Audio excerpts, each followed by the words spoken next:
Assalamualaikum warahmatullahi wabarakatuh. Eh, Jumpa lagi dengan saya Imam Baihaqi. Baik, kali ini kita akan membahas tentang ilmu kimia dan penerapannya. Di lingkungan kita sering melihat di situ ada air putih dan juga air teh. Manakah yang termasuk kimia? Coba Anda pikirkan. Di antara keduanya, mana yang termasuk kimia? Selanjutnya juga ada minuman jus dan juga ada minuman soda. Di antara keduanya, menurut kalian, manakah yang termasuk kimia? Apakah jus ataukah soda? Coba Anda pikirkan. Selanjutnya di situ juga ada di lingkungan kita itu ada obat biasa, obat generik atau apa yang ada di apotek atau yang sering kita minum mungkin. Lalu kita menjumpai di situ ada obat herbal. Manakah di antara keduanya yang termasuk kimia? Lalu kita juga menjumpai perabotan rumah tangga kita. Ada yang terbuat dari plastik, ada pula yang terbuat dari kayu. Manakah di antara keduanya? Ada lagi yang sering kita pakai dan sering kita makan, ada sabun yang licin, keset, ada juga gula untuk membuat kopi atau teh. Lalu dari semuanya di atas, manakah yang termasuk kimia? Jawabannya adalah semuanya itu adalah kimia, karena secara umum kimia adalah alam semesta atau semesta. Jadi, apapun yang ada di dalam semesta ini adalah kimia. Lalu secara khusus, secara ilmu pengetahuan, kimia adalah ilmu pengetahuan alam yang mempelajari struktur dan sifat materi suatu zat, perubahan materi suatu zat, dan energi yang menyertai perubahan tersebut. Lalu, kenapa kok orang-orang di luar sana, atau bahkan kita sendiri sering menyebut bahwa itu ada bahan kimianya, itu ada bahan kimianya. Dasarnya apa sebetulnya? Lah, kita harus berubah atau berpikir berubah bahwa kita harus tahu yang dimaksud kimia itu sebenarnya adalah bahan kimia tambahan, ya, seperti halnya ketika kita makan suatu makanan, di situ ada warnanya yang sangat cerah, itu kemungkinan besar menggunakan pewarna. Seperti halnya kita tahu roti yang secara umum 2 sampai 3 hari, tetapi kok bisa awet sampai 1 minggu bahkan 2 minggu. Berarti di situ ada pengawet, bahan tambahan pengawet. Kita juga sering makan bakso kok rasanya kental banget. Di situ berarti ada kimia tambahan, bahan kimia tambahan pengental. Juga ketika kita makan soto, di situ juga rasanya kok nikmat banget gitu ya. Itu kemungkinan besar juga ada penyedap rasa. Dan ketika kita makan es, kopi dan lain-lain atau minuman yang kita sukai seringnya ya, itu rasanya kok manisnya beda gitu, nggak seperti manis gula pada umumnya. Itu bisa jadi ada pemanis ya. Pemanis buatan itu biasanya cirinya ketika kamu minum atau ketika misalkan minuman ketika kamu minum, itu setelahnya kamu di tenggorokan itu agak pahit dan gatel. Itu biasanya pemanis. Baik, sampai sini paham kan? Yang dimaksud orang-orang di luar sana bahwa yang dimaksud kimia itu adalah 5P: pewarna, pengawet, pengental, perasa, dan pemanis ya. Jadi Anda harus paham tentang ilmu kimia. Ilmu kimia juga disebut sebagai pusatnya ilmu pengetahuan. Kok bisa? Ya karena kimia itu melingkupi alam semesta. Ya. Jadi ada ilmu fisika itu di dalamnya sudah pasti membahas tentang ilmu kimia. Begitu pula biologi. geografi, lingkungan hidup, kesehatan, bahkan sejarah, ilmu kedokteran, dan lainnya. Nanti satu persatu kita jelasin. Lalu sebetulnya pengaruhnya apa sih ilmu kimia dalam kehidupan? Antara lain adalah listrik. Kita menikmati adanya sebuah cahaya dari lampu yang dialiri listrik. Ada pula ketika kita ingin bepergian, di situ ada mobil. Mobil itu terbuat dari bahannya apa? Besi. Besi itu termasuk salah satu unsur kimia. Komputer pun sama di dalamnya. Handphone, bahkan tadi yang saya sebutkan obat-obatan. Bahkan apa yang kamu hirup, udara, apa yang kamu minum, air, apa yang kamu nyalakan, api, dan lain sebagainya. Bahkan pohon, daun, seperti itu ya, itu semuanya adalah kimia dalam kehidupan. Ada beberapa bidang utama ilmu kimia, ya. Ada beberapa bidang utama ilmu kimia antara lain kesehatan dan kedokteran. Di situ ada proses bagaimana cara pembuatan obat serta alat kesehatannya. Kalau bukan orang kimia, akan kesusahan bagaimana takaran membuat obat. Jadi ada yang namanya kimia farmasi gitu ya. Serta alat kesehatannya seperti halnya kekuatan dari kursi atau tempat tidur pasien atau bahkan logam-logam yang digunakan untuk menyuntik ya, buat suntikan atau alat lainnya, itu semuanya harus menggunakan ilmu kimia supaya presisi dan tidak ya secara umum tidak menimbulkan iritasi serta aman untuk kesehatan.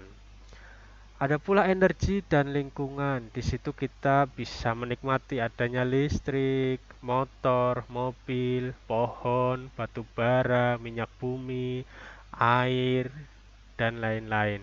Itu energi termasuk solar dan lain-lain seperti itu ya. Lalu teknologi bahan seperti komponen motor ya.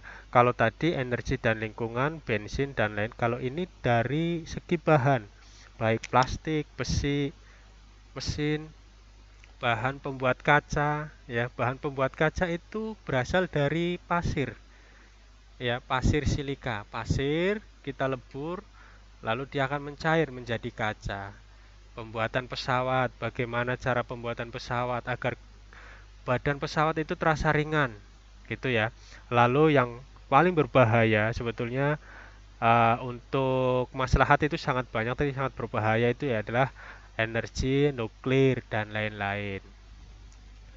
Lalu bahan pangan dan pertanian, di situ kita setiap hari minum, ya, makan, ada bahan ternak seperti pelet, pestisida untuk tanaman, di situ ada pupuk dan lainnya.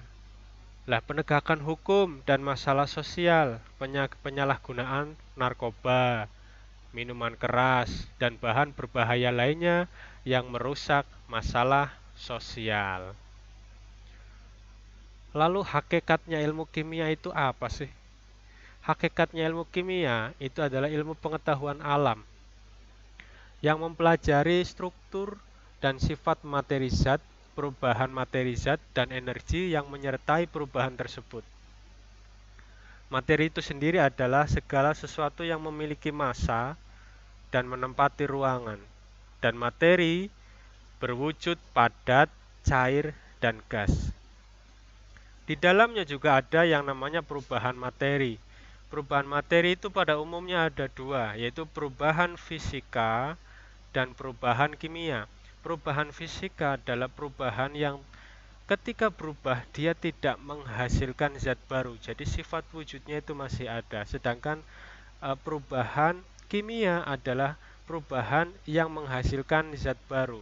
Kalau perubahan fisika, contohnya ketika kamu menebang kayu, lalu kayu itu kamu ubah menjadi meja kursi, sifat kayunya itu masih ada, ya.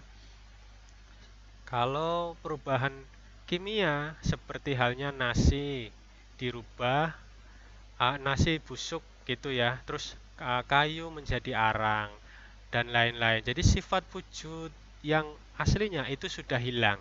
Itu namanya sifat perubahan kimia. Klasifikasi materi. Klasifikasi materi itu terdiri dari beberapa. Ya, ada yang namanya unsur. Unsur itu zat tunggal yang paling sederhana, misalnya besi, emas, dan lainnya.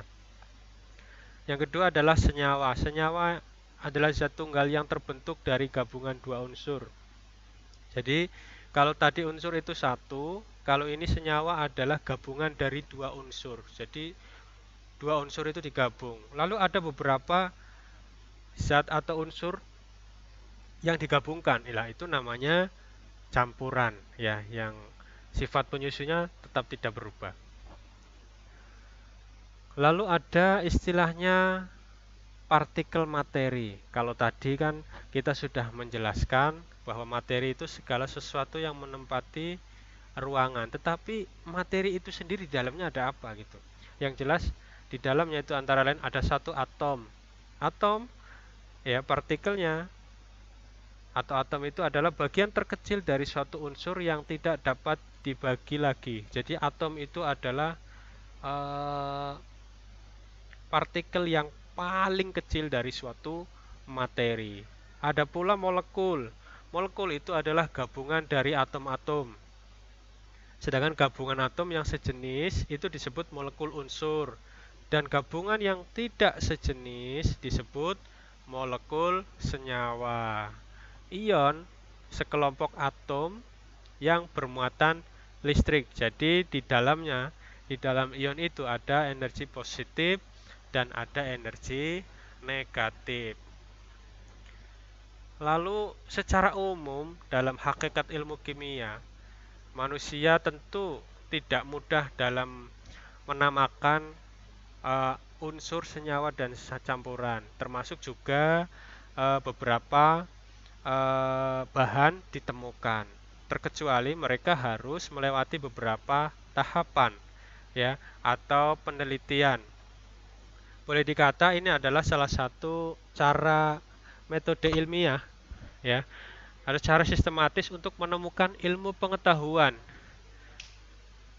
yang dimulai dari observasi melalui eksperimen untuk mengumpulkan data, menarik hipotesis, kemudian disusun menjadi hukum dan kemudian diubah menjadi teori. Lalu untuk mengetahui kebenaran hipotesis, hukum, dan teori, maka selalu dilakukan pengujian melalui eksperimen. Jadi banyak percobaan. Misalkan Anda menemukan segala sesuatu lalu kamu uji, ya, diuji terus, nanti hasilnya bagaimana, itu yang dinamakan dengan eksperimen. Ya, kamu bereksperimen, lalu nanti ini jadi apa seperti itu. Lalu belajar kimia itu melalui proses pengamati, mengolah data. Jadi ada datanya secara valid, tidak bisa Anda hanya mengatakan, oh ini kandungannya ini, tapi Anda tidak mengamati, bahkan tidak ada data, maka dianggap batal seperti itu. Karena keabsahan ilmu kimia itu harus ada datanya dan bisa juga diakui oleh banyak orang, ya, dan menarik kesimpulan melalui percobaan praktikum yang ada di laboratorium. Lalu apa itu laboratorium sendiri dan apa alatnya yang ada di dalam laboratorium? Kita simak selanjutnya, yaitu laboratorium adalah suatu tempat bagi seorang praktikan untuk melakukan percobaan, ya, untuk melakukan percobaan. Jadi tempat untuk melakukan praktek dan percobaan. Sedangkan praktikan itu sendiri adalah orang yang melakukan percobaan atau praktikum. Misalkan Anda sedang melakukan eksperimen, maka Anda disebut praktikan. Itu. Lalu apa saja peralatannya? Yang pertama adalah gelas kimia. Itu kurang es ya, mohon maaf. Gelas kimia yaitu untuk menyiapkan bahan larutan yang akan digunakan untuk tempat mereaksikan suatu zat, ya, bisa juga untuk melarutkan zat padat ke dalam cair dalam proses pembuatan larutan. Ada lagi yang namanya labu Erlenmeyer, wadah untuk menyiapkan larutan yang akan digunakan untuk mereaksikan larutan, ya, atau untuk melakukan titrasi. Ada lagi yang namanya gelas ukur yang jelas untuk mengukur volume cairan. Labu ukur ini untuk mengukur cairan secara teliti, ya, dengan ketelitian yang sangat tinggi. Bentuknya seperti itu, ya. Lalu ada pipet. Pipet ini adalah untuk mengambil larutan, ya, dari suatu tempat ke tempat yang lain. Ada jumlah yang kecil itu namanya pipet tetes, ada jumlah yang besar juga namanya pipet gondok atau dengan kapasitas volume tertentu seperti itu. Tabung reaksi ini adalah untuk mereaksikan suatu zat dalam jumlah sedikit, ya. Di situ juga ada raknya untuk menaruh agar lebih mudah, ya, supaya tidak jatuh gitu. Lalu untuk memegang, biasanya ini namanya penjepit tabung reaksi ini untuk memegang tabung reaksi yang tadi, untuk memegang ini, ya, supaya tangan kita tidak gampang terkontaminasi dengan zat-zat yang ada, ya, sehingga dibutuhkan adalah penjepit untuk uh, maaf, ini keterangannya keliru, ya. Penjepit ini adalah untuk menjepit tabung reaksi atau uh, cairan yang lain agar tidak mudah terkontaminasi dengan tangan kita, karena tangan kita terkadang memegang sesuatu yang lain, ya. Lampu spiritus atau pemanas sebagai alat untuk memanas bahan bakar. Corong, alat untuk membantu menuangkan, ya, menungkan, mohon maaf tulisannya kurang, menuangkan cairan, ya. Dan juga ini bisa untuk sebagai alat penyaring, ya. Biasanya itu ada cairan ada kertas, ya, ada kertas untuk menyaring sebuah larutan yang terdapat endapan. Ada juga ini kaki 3 dipasang di atas lampu spiritus, ya, dipasang di atas lampu spiritus sebagai penyangga wadah. Harus dilengkapi dengan kasa asbes agar api yang menyala itu tidak langsung mengenai larutan atau wadah larutan, dan juga sebagai penyangga dari wadah di dalam suatu larutan. Botol Riken dan botol semprot ini fungsinya adalah untuk menyimpan, ya, khusus untuk botol Riken ini untuk menyimpan larutan atau zat cair, sedangkan botol semprot berisi air suling atau aquades. Jadi air murni, aquades itu adalah air murni yang digunakan untuk mencuci, menyemprot, dan menambah aquades untuk dalam proses pembuatan sebuah larutan. Lumpung porselen untuk menghaluskan zat padat, ya. Mungkin kamu pernah lihat di apotek atau di puskesmas ketika seorang perawat sedang meracik obat menggunakan lumpung porselen, biasanya memakai itu. Neraca Ohaus untuk menimbang zat, dan ini gelas arloji sebagai wadah zat padat yang akan ditimbang dengan menggunakan neraca, ya. Ini neracanya. Lalu di dalam laboratorium itu terdapat tata tertib, ya, antara lain saya bacakan secara umum saja bahwa ketika Anda akan melakukan praktikum di laboratorium, pastikan Anda harus menggunakan baju praktikum, ya. Nggak boleh bawa makanan, dan Anda harus membawa buku untuk mencatat. Seperti tadi harus ada pelaporan pencatatan hasil dari praktikum yang kamu buat, serta Anda menggunakan bahan-bahan yang aman, ya, menggunakan APD, yaitu masker, sarung tangan, kacamata, dan selalu menjaga kesehatan. Di dalam laboratorium itu juga tidak boleh adanya AC, ya, karena dikhawatirkan nanti angin dari AC itu bisa menimbulkan ledakan oleh ketika ada bahan-bahan kimia berbahaya di laboratorium. Nah, ini adalah salah satu simbol bahan kimia. Biasanya simbol bahan kimia itu juga terdapat di bahan-bahan yang kita beli khususnya bahan-bahan kimia ya. Misalkan simbol bahan kimia yang gambarnya seperti ini itu mudah meledak ya, sehingga kita harus menghindari benturan, gesekan, loncatan api yang panas. Contohnya adalah etanol, aseton, asam asetat, dan amonium nitrat. Ada lagi yang mudah terbakar. Hindari campuran dengan udara dan sumber api. Nah, ini adalah salah satu contoh bahwa tidak boleh adanya AC di dalam laboratorium kimia itu karena apa? Karena ada bahan kimia yang mudah terbakar. Jadi bahan satu dengan bahan yang lain itu apabila dia menguap lalu terkena angin, lalu mengenai bahan yang lain, itu apabila ada bahan peledak atau bahan yang sifatnya mudah terbakar itu bisa terbakar, atau bahkan yang meledak bisa meledak seperti itu. Contohnya alkohol, logam, alkali, bahkan eh, bensin ya, bensin, solar, thinner, dan lain sebagainya. Lalu bahan kimia yang beracun itu hindari kontak dengan tubuh langsung karena itu sangat berbahaya ya, bisa mengakibatkan juga minimal ya ketika menyentuh kulit menjadi iritasi, pernafasan sesak, dan lain-lain. Contohnya ada asam sianida, sulfida, asam sulfida, karbon monoksida, dan uap timbal ya. Bahan kimia penyebab iritasi simbolnya seperti itu, hindari kontaminasi dengan udara, pernafasan, kulit, dan mata. Contohnya amonia, bensil klorida. Ada juga yang bersifat korosif, hindari kontaminasi dengan udara juga agar tidak berpindah dari suatu tempat ke tempat yang lain. Hindari pula dengan kulit dan mata, contohnya belerang, dioksida, dan klorin. Begitu teman-teman semua pembelajaran kali ini. Terima kasih. Semoga bermanfaat dan berkah untuk kita semua.